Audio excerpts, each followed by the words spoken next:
मैं हूं आशीष Verma. Morning call में आपका स्वागत है। शुरुआत इस वक्त की हेडलाइंस के साथ।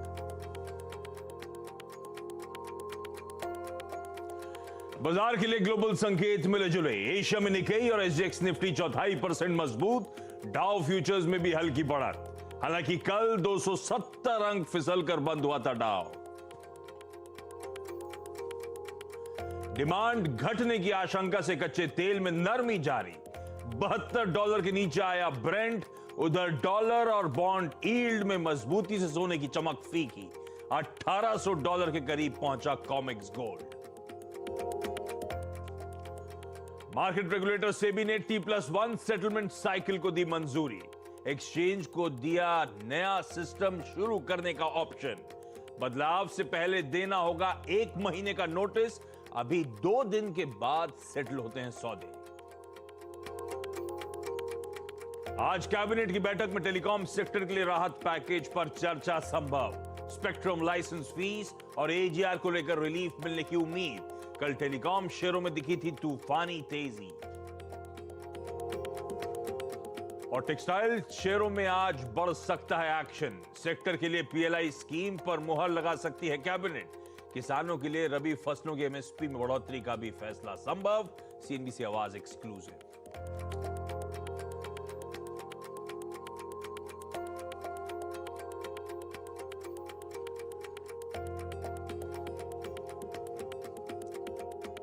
आप प्रवेश कर रहे हैं सीएनबीसी आवाज और इबिक्स कैश के शानदार स्टूडियो में।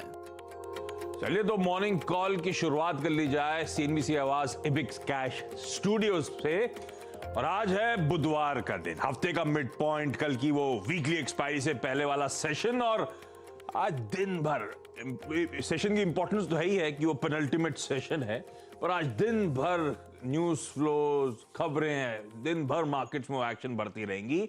सबसे पहले तो सबकी नजरें आज वेडनेसडे की उस कैबिनेट मीट पे होने वाली है, जिसमें कहा जा रहा है भाई टेलीकॉम सेक्टर को रिलीफ देने की शायद सरकार तैयारी कर सकता है, जिसमें कहा जा रहा है टेक्सटाइल के लिए प्रोडक्शन लिंक्ड इंसेंटिव स्कीम आती हुई नजर आएगी, और जिसमें कहा जा रहा है एमएसपी बढ़ाने की भी तैयारी है। तो एक छोटा मोटा बजट लाने की तैयारी हो रही है क्या? आज बहुत सारे डेवलपमेंट से देखते हैं आउटकम क्या आता है। इस बीच आज दिन भर चर्चा में आई एम श्योर रहेगा वो T+1 सेटलमेंट साइकिल की जो सेबी ने कल बात कर दी है। T+2 से अब हम T+1 की तरफ मूव करते हुए नजर आएंगे। खैर उस पर आगे चर्चा भी करूंगा। ये सब फोकल पॉइंट्स। इस बीच भारतीय बाजारों में वो अस्थिरता, वो वॉलेटिलिटी कंटिन्यू होती हुई डायरेक्शन की तलाश में है। कल के बाजार आपकी स्क्रीन पर शुरुआती टिक्स के बाद दबाव के बाद रिकवरी, और फाइनली हमने देखा ऑलमोस्ट एक फ्लैटिश नोट पे भारतीय बाजार बंद होते हुए नजर आए। वो एफआईआईज की तरफ से इन्फ्यूजन थोड़ा सा ठंडा क्या पड़ा, बाजार वापस लड़खड़ाने लगा है। कल भी एफआईआईज की तरफ से कैश मार्केट में नॉमिनली सही लेकिन 150 करोड़ रुपए की बिकवाली का आंकड़ा था। डीआईज की तरफ से सपोर्ट नहीं था, उनकी तरफ से भी बिकवाली का आंकड़ा आपकी स्क्रीन पर आता हुआ। ऐसे में क्विकली देख लेते हैं यूएस में एक एक्सटेंडेड वीकेंड के बाद, जब मंडे को उन्होंने लेबर डे की हॉलिडे एंजॉय करी, उसके बाद किस तरह का सेशन रिज्यूम हुआ। मिला जुला ट्रेड था। फ्राइडे को Dow futures, over the weekend Dow futures मजबूती के इंडिकेशन दे रहे थे। कल इंट्राडे में आपने डाउ फ्यूचर्स को पस्त पड़ते हुए देखा था, तो इंडिकेशन आ चुका था एक ठंडा सेशन होगा। लेकिन आपकी स्क्रीन पर यूएस में मिला जुला ट्रेड। एसएनपी और डाउ में और ज्यादा प्रेशर। नैस्डैक फिर भी फ्लैट लाइन के आसपास बंद होता हुआ नजर आया। क्या हुआ था उस पर बात कर लूंगा, लेकिन पहले तब और आप क्विकली स्क्रीन पे दिखा दीजिएगा। हम डाइजेस्ट करके गए थे एकदम फ्लैट डाउ फ्यूचर्स, उस समय था -5 पॉइंट, और एक्चुअल सेशन में 270 अंकों का दबाव डाउ फ्यूचर्स में देखने को मिला है। और साथ साथ आज सुबह भी फ्लैट है, 20-22 पॉइंट के उछाल के साथ डाउ फ्यूचर्स ट्रेड करते हुए। बाकी के सारे वेरिएबल्स आपकी स्क्रीन पर। गोल्ड आज सुबह वापस $1800 प्रति आउंस के नीचे ट्रेड करता हुआ। कच्चा तेल $72 के नीचे स्लिप करता हुआ। तो अक्रॉस एसेट क्लासेस कह लीजिए प्रॉफिट टेकिंग, थोड़ा सा कंसोलिडेशन, वो सब आपको नजर आएगा। क्विकली एशियाई पैक स्क्रीन पर हमारा एसजीएक्स निफ्टी दिखा रहा है कि आज वेडनेसडे के दिन हम थोड़ी मजबूती के साथ 45 पॉइंट ऊपर, यानी कि 1/4% बढ़त के साथ शुरुआत होने की वहां से इंडिकेशंस आते हुए। नीरज जी से समझ लेंगे ग्लोबली मूड कैसा है, वीरू समझाएंगे कैसे स्ट्रेटेजाइज करना, और हर्षिता बताएंगे तमाम important stocks in news. Weekend के बाद क्या हो गया, कुछ पस्त पड़ गया मामला? पूरे वीकेंड पे डाउ फ्यूचर्स तो मजबूत था। देखिए क्या है कि थोड़ा थोड़ा प्रॉफिट बुक करने के लिए कुछ कुछ रीजंस चाहिए होते हैं। हाँ। तो कल एक खबर बहुत तेजी से आई कि डेल्टा वेरिएंट ने बहुत मुश्किल पैदा कर दी है। सच भी है। इजराइल जो कि पहली कंट्री थी जिसने फुली वैक्सीनेटेड डबल और ट्रिपल पता नहीं क्या क्या, और वहाँ सबसे ज़्यादा केसेस इसमें बढ़ रहे हैं। हाँ। तो कंसर्न हो गए लोगों के। बीच बीच में खबरें आती रहती। यूएस में भी बहुत जगहों पे तेज़ी से बढ़ा जहाँ पे वैक्सीनेशन नहीं हुआ था। तो वो एक चिंता बनी कि क्या जो रिकवरी इतनी तेज़ी से इकोनॉमिक हो रही है उसमें कोई रुकावट आ सकती है क्या। तो बहाना मिल गया एक, तो थोड़ी सी प्रॉफिट बुकिंग हुई, लेकिन डाउ में, नैस्डैक में नहीं हुई। जो ग्रोथ स्टॉक्स हैं वहाँ पे भी तेज़ी बनी हुई है। एक इसके पीछे दूसरा बड़ा रीज़न है कि कल थर्सडे है ना, कल ईसीबी की बैठक है जिसमें वहाँ पे भी टैपरिंग पे भी फैसला होना है। तो बहुत सारे कंसर्न्स और इसके बीच में कंसेंसस सा बन रहा है कि क्या ईयू ये शुरू कर देगा क्या। अगर वो शुरू करता है तो फिर आप प्रिल्यूड मानेंगे 22 की बैठक जो फेड की होने वाली है। तो इसलिए थोड़ी सी ये जो तरह तरह की खबरें चिंताएं हैं इसकी वजह से प्रॉफिट बुकिंग हुई है और अक्रॉस द एसेट क्लास हुई है। गोल्ड में भी आप देखिए 1800 के नीचे आ गया, क्रूड जो है 72 के नीचे आ गया, तो मेटल्स में भी नरमी देखने को मिली। तो अक्रॉस द एसेट क्लास लोगों ने कल प्रॉफिट बुकिंग की है इसी कंसर्न में कि क्या ग्लोबली मुश्किल हो सकती है। तो ये एक आप कह सकते हैं चिंता की कारण है। बॉन्ड यील्ड ऊपर चली गई है। इधर चाइना में सरकार वहाँ की जो है वो इक्विटी क्रिएट करना चाहती है समाज के अंदर, गरीबों को भी अमीर बनाना चाहती है। तो इसलिए उसने कल ये भी कहा है कि जो रियल एस्टेट कितने प्राइसेस बढ़ रहे हैं उसको भी ठंडा करना है, और जो एल्गो ट्रेडिंग होती है ना उसको भी कम करना है। तो वहाँ की एक सरकारी अखबार है सिक्योरिटीज़ टाइम्स, उसने खबर छापी है कि जो बल्क ट्रेडिंग लोग कर रहे हैं ए ग्रेड स्टॉक्स में भारी वॉल्यूम के साथ, ये ठीक नहीं है। तो वो भी एक चिंता है मार्केट में। तो इसका कॉन्ट्रेरी क्या हुआ कि जो यूएस में लिस्टेड कंपनीज हैं टेक्नोलॉजी वाली चाइना की, उसमें तेज़ी है क्योंकि टेंसेंट ने कुछ अनाउंसमेंट किए हैं। तो ये एक मोटा मोटा आपको ये बताने की कोशिश कर रहा हूँ कि कुछ अलग अलग खबरें थी कंसर्न्स वाली, इसलिए प्रॉफिट बुकिंग हुई है। और इस बीच अपने क्रिप्टो करेंसी के बिटकॉइन भाई की 10% की पिटाई हो गई, 17% इस समय गिरा था क्योंकि जब उन्होंने लॉन्च किया ना तो उसमें बहुत टेक्निकल ग्लिचेस आए। फिर 2 घंटे बाद उन्होंने कहा नहीं ये जो वॉलेट हमने दिया है इसको मत करो रजिस्ट्रेशन, इस तरह की मतलब प्रॉब्लम्स आई। तो कल बिटकॉइन और तमाम दूसरी क्रिप्टो करेंसीज में तेज़ गिरावट देखने को मिली। तो ये हुआ पूरा कल। तो कल टेपरिंग का वर्ड से थोड़ी सी नर्वसनेस होगी यूके ईयू साइड। उसके बाद यूएस की भी इस महीने स्केड्यूल्ड है 21-22 सितंबर को, और बीज रिपोर्ट आनी है, बीज आ जाएगी बीज बुक जो रिलीज होती है। इस बीच एक और इंटरेस्टिंग, लोग कैसे कैसे डेटा एनालाइज करते हैं। एशिया पैसिफिक में जो वो लार्जली जो इंडेक्सेस होते हैं MSCI एशिया पैसिफिक इंडेक्स, उसमें वर्ड इन्फ्लेशन कितनी बार अर्निंग्स कॉल में मैनेजमेंट से इस्तेमाल करा।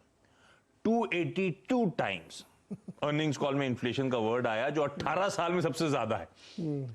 तो इन्फ्लेशन का डर कॉर्पोरेट्स को भी है और ऐसे एनालाइज करा जाता है, अर्निंग्स कॉल में ढूंढा जाता है इन्फ्लेशन कितनी बार आ रहा है। 18 साल में सबसे ज्यादा बार रिकर करा है। इस बार लोगों ने कंसर्न जाहिर किया। यहाँ भी अपने अभी मोदी जी की स्पीच में वर्ड गिने जाते हैं, कितनी बार क्या बोला। हाँ, कितना नाम कुछ भी बोल देते हैं सुबह सुबह, कितना नापतला लोग बोलते हैं। ठीक है। तो अच्छा, जहां तक वो कोविड डेल्टा वेरिएंट की बात है, सिंगापुर कंसर्न्स की बात है, सिंगापुर में आज से वापस stricter work place management rules incorporate करे जा रहे हैं क्योंकि वहां पे भी वापस इसके लिए वर्क प्लेस आप कह रहे हो। तो इस बीच एक डॉयश बैंक की रिपोर्ट आई बहुत अच्छी। हाँ। उसमें लोग परेशान हो गए, कह रहे मैं ऑफिस जाना चाहता हूँ। हाँ। घर में ये वर्चुअल मीटिंग कर करके दिमाग खराब हो गया, तो हम ऑफिस जाना चाहते हैं। एटलीस्ट 3 दिन तो मुझे जाने दो ऑफिस। हाँ। बड़ा मुश्किल काम है भाई साहब। आदत से ऊपर तक अच्छे कपड़े पहनने की ध्यान रखिएगा आप लोग। अच्छा वीरू हर्षदा इंतजार करूंगा, हमारा भी तो बारी आनी है। वीरू कैसे स्ट्रेटेजाइज करना है भाई? वो आपका वो पेनल्टीमेट सेशन D-1 वाला ट्रेड है आज। जी आशीष, देखिए गुड मॉर्निंग। देखिए आशीष, बड़ी चीज ये है कि कैश की कमी है और एफआईएस के डेटा में थोड़ी सी कॉन्शियसनेस झलक रही है। ये चीज शुक्रवार को विजिबल भी थी और ये चीज अगर आप देखें सोमवार को विजिबल भी थी। और कल भी हमने इसलिए अप्रोच रखी थी कि भाई खरीदना सुबह सुबह नहीं है, आपको 290 नीचे मिले तो बाय कीजिएगा। कल का लो एग्जैक्टली अगर आप देखें वही था 290 296, वहां से पुल बैक आया और एग्जिट जोन रखा था हमने 441 434, वहां निकल जाइए। ये 125 पॉइंट का ट्रेड जोन था और exactly as per the data वो ट्रेड जोन आपको मिला। अब आज की चिंता यह है आशीष, जैसे कि आपने कहा कि 300 करोड़ रुपए का नेट कैश आउटफ्लो था, 145 करोड़ रुपए की एफआईज की सेलिंग, डीआईज की 136 करोड़ रुपए की सेलिंग। एफआईज ने जो बहुत ताबड़तोड़ स्टॉक फ्यूचर्स खरीदे थे वहां भी अनवाइंडिंग हो रही है। 1091 करोड़ रुपए की सेलिंग, 8,959 कॉन्ट्रैक्ट लॉन्ग्स को काट लिया। तो ये डेटा थोड़े से कॉशियस करते हैं। इंडेक्स को लॉन्ग करके हेज रखा। और एक और चीज, इंडेक्स ऑप्शंस में आशीष 21,000 कॉल लॉन्ग, उसके against 15,000 call short, restricted upside. लेकिन एक चीज थोड़ी सी आपको कॉशियस कर रही है, वो ये कर रही है कि पुट लॉन्ग 11,000, लेकिन शॉर्ट पुट नहीं है, और शॉर्ट पुट कम हो रही है।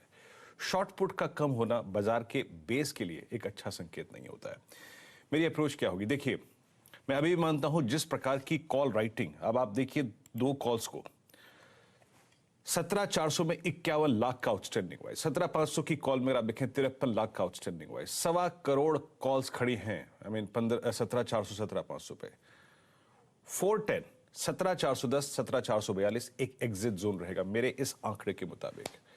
अभी शॉर्टिंग का कोई थॉट नहीं है, याद रखिएगा ऑप्शन बेस आता है 17,300 17,200, तो आपको 290, 277 और 234 इस क्लस्टर में बाइंग का मौका मिले कल की तरह तो बाइंग करिएगा, और ऊपर 441 410 के जोन में एग्जिट करिएगा। ट्रेड जोन अभी भी यही है, इस बात के मद्देनजर कि बाजार में कैश की कमी है, इस बात के मद्देनजर कि बाजार में कॉल राइटर्स बहुत हावी हो रहे हैं। शॉर्टिंग के थॉट्स तब तक नहीं है जब तक कि बेस जोन 2 वॉलेट ना हो जाए। और एक और चीज, इस पूरे डेटा के against, this is a Wednesday, इस पूरे डेटा के अगेंस्ट अगर निफ्टी ट्रेवल करना शुरू करे 17,441 17,452 के ऊपर, जो कि हमारा एग्जिट जोन है आपका अभी तक के मुताबिक, तो एक काम कीजिएगा, बहुत कम रिस्क के साथ सिर्फ 17,500 की कॉल को ट्रेड कीजिएगा। ये दो अप्रोच है। निफ्टी बैंक याद रखिएगा ट्रेड जोन है 36,650 36,750, नीचे 36,080 36,080 आपका ऑप्शंस का बड़ा जोन है, बेस है। There is 20 day exponential moving average as well. और 36,650 और 36,800 36,900 37,000 पे ह्यूज कॉल राइटर है। तो ट्रेड जोन निकल के आता है 36,080 36,750 650। इसमें डिप्स को बाय कीजिएगा, हायर लेवल्स पे बाय मत कीजिएगा आशीष। और पूरे बाजार के लिए एक बड़ा इंडिकेटर होगा बैंक निफ्टी। 36,000 का जोन अगर वॉलेट हो तो थोड़ा सा अपना लॉन्ग पे जो आप कमिटेड हैं उसको थोड़ा सा कम कर लीजिएगा, रिस्क कम कर लीजिएगा अपने आशीष। अरे वाह, तो ये स्ट्रैटेजी आप लोग को आपकी स्क्रीन पे भी मिल रही है, नोट डाउन कर लीजिए। ट्रेडिंग बेट्स में सेंट्रम ब्रोकिंग कह रहा है ग्रासिम खरीदना है 1600 के टारगेट्स के लिए। केआर चौकसी सिक्योरिटीज कह रहे हैं इंडसइंड बैंक खरीदना है 1014 के लक्ष्य के लिए। और रेलिगेयर ब्रोकिंग का कॉल है एचडीएफसी लिमिटेड, खरीद के चलिए 2910 तक ये स्टॉक जाता हुआ नजर आएगा। सारे ट्रेड्स के स्टॉप लॉसेस स्क्रीन पर नोट डाउन करिए। मैं क्विकली हर्षदा के पास जा रहा हूं आज के तमाम इंपॉर्टेंट स्टॉक्स इन न्यूज जानने के लिए। Harshada, good morning. Good morning Ashish. आज टी फैक्टर काम करेगा। एक तो सेबी ने वो T+1 की तरफ मूव दिखाया है, लेकिन टेलीकॉम स्टॉक्स और टेक्सटाइल स्टॉक्स ये दूसरे ट्रेड में रहेंगे। तो टेलीकॉम कंपनियों के लिए आज ऑफ कोर्स सभी की नजरें होंगी कि कैबिनेट की ओर से किस तरह की राहत की खबर निकल कर आती है, क्योंकि कल लक्ष्मण ही कह रहे थे कि पूरा प्रस्ताव तैयार है, कैबिनेट की तरफ भेज दिया गया है। होपफुली कैबिनेट की मंजूरी आज की बैठक में ही निकल कर आए। अब टेलीकॉम सेक्टर को राहत चाहिए, हम सब जानते हैं वोडाफोन आइडिया की क्या स्थिति हुई है। अब इस राहत में स्पेक्ट्रम पर थोड़ी सी छूट मिलती हुई दिखाई देगी, स्पेक्ट्रम पेमेंट्स पर थोड़ी सी छूट मिल सकती है। बैंक गारंटीज जो ये कंपनियां देती हैं वो घटाई जा सकती है, और उम्मीद ये भी है कि एजीआर मामले में भी थोड़ी सी राहत, थोड़ी सी रियायत मिले। तो ये तीन मुद्दे होंगे जो टेलीकॉम स्टॉक्स को फोकस में रखेंगे। कल से ही हमने देखा है सभी टेलीकॉम कंपनियों में अच्छी खासी तेजी बनती दिखाई दी। दूसरी तरफ टेक्सटाइल कंपनियां रेडार पर रहेंगी। इसमें कई सारे स्टॉक्स है, हिम्मत सिंह का हो, आपका रेमंड हो, वेल्सपन इंडिया हो, अरविंद हो, लिस्ट लंबी है। अब कैबिनेट में टेक्सटाइल सेक्टर को राहत देने की भी उम्मीद जताई जा रही है। आज दरअसल इस मीटिंग में टेक्सटाइल के लिए खास एक पीएलआई स्कीम को अप्रूव किया जा सकता है और उसके डिटेल्स अवेटेड होंगे। तो ये दो बड़ी चीजें हैं जो स्टॉक से जुड़ी हुई हैं, जहां पर आज कैबिनेट की बैठक में डिटेल्स निकल कर आएंगे। दूसरी तरफ कुछ और खबरों में पीएसपी प्रोजेक्ट्स छोटी कंपनी है, इनके हाथ करीब 133 करोड़ का ऑर्डर लगा है गुजरात में, तो वो स्टॉक रेडार पर रहेगा। साथ ही साथ इकरा आप ध्यान में रखिएगा आज, क्योंकि LIC ने दरअसल 2 लाख शेयर इकरा में बेचे हैं और LIC का जो हिस्सा करीब करीब 8% के आसपास था वो अब घटकर 5.81% पर आ गया है। तो देखते किस तरह का रिएक्शन मार्केट देता है इस डेवलपमेंट। EID पैरी पर भी नजरें रखिएगा क्योंकि आंध्र प्रदेश में कंपनी दरअसल एक अपनी डिस्टिलरी यूनिट लगाने वाली है और उसकी क्षमता करीब करीब 120 किलोलीटर पर डे की रहेगी। अनाज, चीनी और साथ ही साथ यहाँ पर मोलासिस बेस्ड दरअसल डिस्टिलेशन प्रोसेस इस पर्टिकुलर यूनिट से होता हुआ दिखाई देगा, तो वो स्टॉक आप रेडार पर रखेंगे। लेकिन प्राइमरीली टेक्सटाइल टेलीकॉम आज सबसे बड़ी थीम है। टेक्सटाइल टेलीकॉम सबसे बड़ी थीम, क्योंकि आज वो 11 बजे, ध्यान रखिएगा, कैबिनेट मीट स्केड्यूल्ड है।